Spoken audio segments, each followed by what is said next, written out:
everybody, and welcome to the Wisdom Fountain with me, Tiffany Rochelle. And today is Wisdom Wednesday.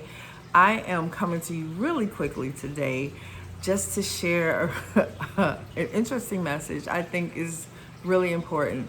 Again, for those of you who have been here with us, I thank you for coming back. And those of you who are new to the channel, I welcome you and I encourage you to like and subscribe, follow, share, all that jazz. Anyway, today, what I want to discuss for the wisdom drop today is giving ourselves to people and not seeing a return. What that looks like is wisdom is understanding when we are more invested in people's solutions than they are. Just because we have an answer to someone's problem doesn't mean that they want it. It doesn't mean that they want us to give them the answer. Again, I work with a lot of high-functioning leaders. I'm a high-functioning leader myself, and one of the best lessons that I had to learn for me is that even though I could see things, because I'm a strategist, I could see things, I could see the way that they'll work the best, I could see the repercussions of choices and the consequences, and I could see what would be the best line of action or course of action to go forward. A lot of times, just because I had the answer didn't mean that the person that I was sharing the answer with was ready to receive it. So not wanting the answer isn't always just about rejection or not wanting to hear from you. Many times we have answers or solutions for people's problems that they have not transformed their mind enough in order to receive. So if I give you a calculus answer, but you're still in Algebra 1, it doesn't mean that you don't want my answer. You're just not prepared. You're not able to receive it because your mind has not crossed the threshold to be able to process the way that I have. So what I like to do is not dumb down. I don't believe in dumbing down. And sometimes we make the mistake of dumbing down things in order for people to get them. And it puts us in a place of arrogance. Right now, I think I've seen more than my fair share of leaders on podcasts, on social media, spouting their knowledge and their wisdom and how great they are because they know what it is. But that's about all they're doing. They're saying what they know in the effort for people to see them as smart, but not actually teaching how other people can actually acquire the knowledge that they have, or guiding people so that they can take the steps to transform themselves. I believe in transformation. And so going back to what I had to learn in my practice and teaching and speaking with leaders, I had to ask questions. I find that when you ask questions, you will find very quickly where a person is at. You don't have to assume, you don't have to, do over assessments. Really asking specific questions will tell you how much you can give to a person.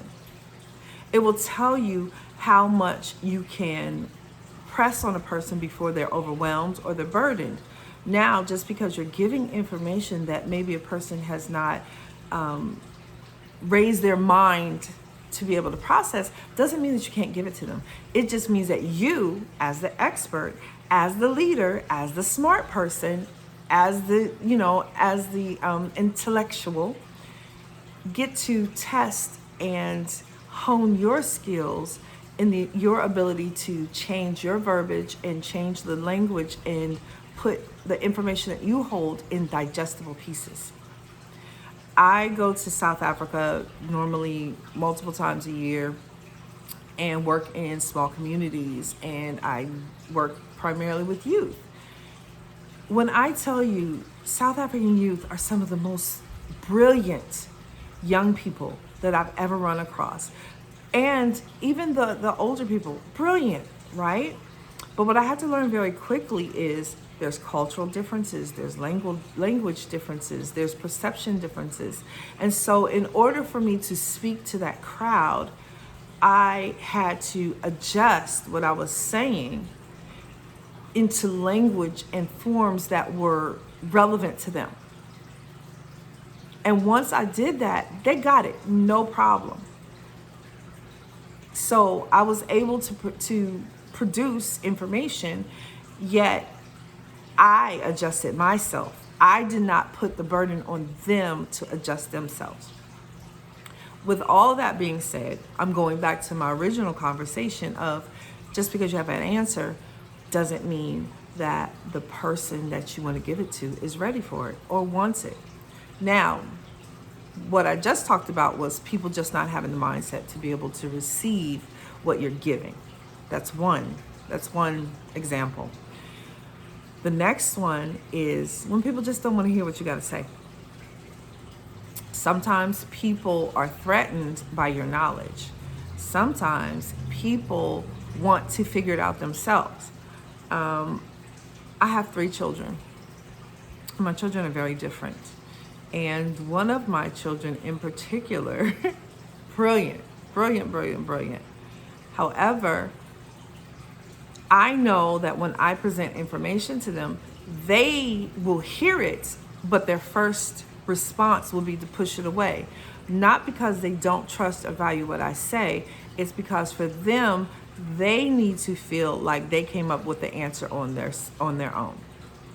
So even though I have an answer, I've learned that many times in speaking to this child of mine that they don't want to hear my answer because they desire to figure it out on their own. They desire to feel the independence of getting some things done. They desire to feel like their destiny is in their own hands. Now, I have opinions about it. I think that sometimes, especially in the newer generation, people choose to struggle. And let me strike that. Not just in the newer generation, even in my generation and beyond. Sometimes people choose to struggle unnecessarily because they want to be in control of their circumstances.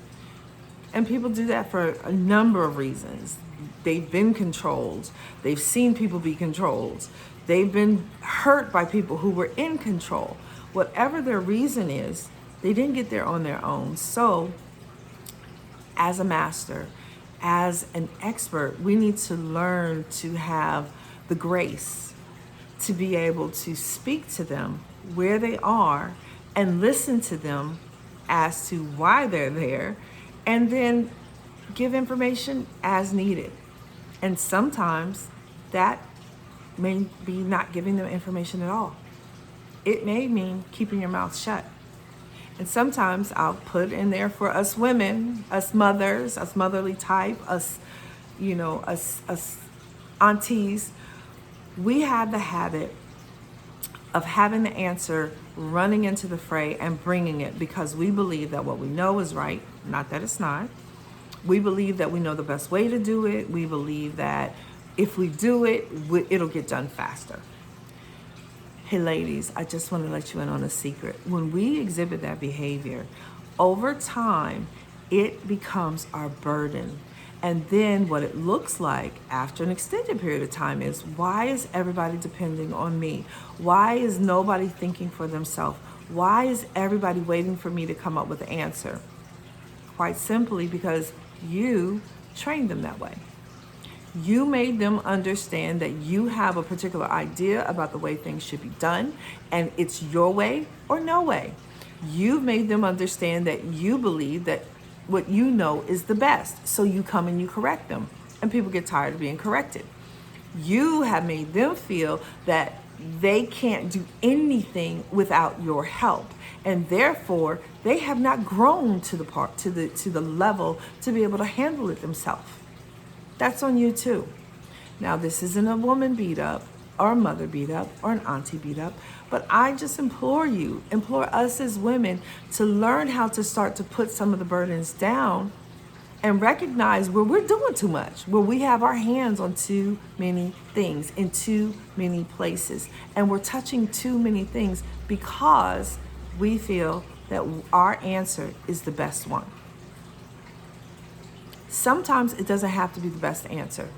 Sometimes we have to allow an answer to come up in order for a conversation to start, in order for other options to be introduced. I hope you heard that. Now, I'm going to put this to men, but it's not just men. Savior syndrome. I met a lot of men who also have the same type of ideas. It looks a little different. A lot of men have savior syndrome. So they jump into the fray with their cape and they're like Atlas. Or the Incredible Hulk. They have a car on this shoulder. They got a kid on this one. They have the bills and the wife and the kids and the everything and the sister and the mother and everybody in their family. They're looking to be the savior for them. They want to wipe all the tears away. They want to fight the monsters. They want to move everything out of the way with their strength. And they too are being burdened by providing answers for people who may not be ready or willing to receive their solutions. Put your cape down, buddy. Don't run in and Hulk smash everything. Allow people to let you know where they are and then respect where they are. Don't push your progress on them. I know as a coach, people are like, no, we're supposed to help people. My motto is Jesus saves, I don't. And that sounds harsh, but it's not. It's a very important reminder that I am not a savior. I am a guidepost. I am a lifeline. I'm a tool to help people come to their own resolutions about the things that they need to work on in their lives, or the things that they need to adjust, or how they need to face them. So it frees me up from feeling like their results are my responsibility. And it encourages them and empowers them and helps them to build their confidence up as I walk with them and help them to think about and strategize and walk through whatever the solution is that they need. Again, I want to say that again. When we don't come in and answer all the questions and put our hands all over everything, we are actually empowering the people in our lives to build up their confidence, build up their strength, transition their mind, and grow into places that they need to, where they can come up with their own solutions and then in turn around and help others come up with theirs. Don't feel like you have to have all of the answers. That's it. I know that may be hard. That's it. Mothers, I'm gonna come back to you. Sometimes your best response is no response. Keep your mouth quiet. The one thing I have learned unequivocally, without a doubt, is when people have been used to depending on you because you always swoop in and save the day. When you stop coming up with solutions, guess what? People's survival kicks in.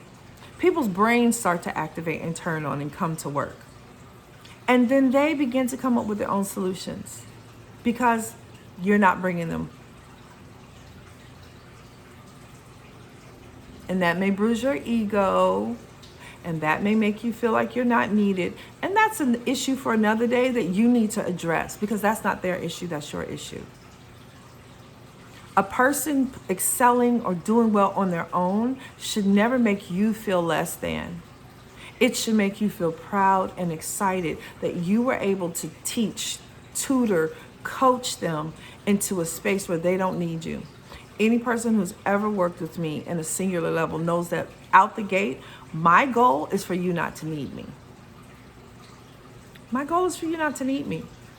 I put myself out of work often because I believe that the best evidence of me being a master at what I do is when you become a master at what you do and who you are. So that's the wisdom drop for today. I hope that it served you. I hope that it helped you. I hope that maybe it healed you. But remember, just because you have the answer to someone's problem doesn't mean that they want it. Free yourself. And until the next time, I forgot. I always forget this. I'm sorry, guys. Thank you. Like, subscribe if you're watching on YouTube. If you're checking out the podcast, share it. It's on Spotify. And if you would like to have a conversation, or if you would like to hear a particular topic discussed, please give us an email at visitthewisdomfountain@gmail.com. And I will see you again next Wednesday. Until then, be wise.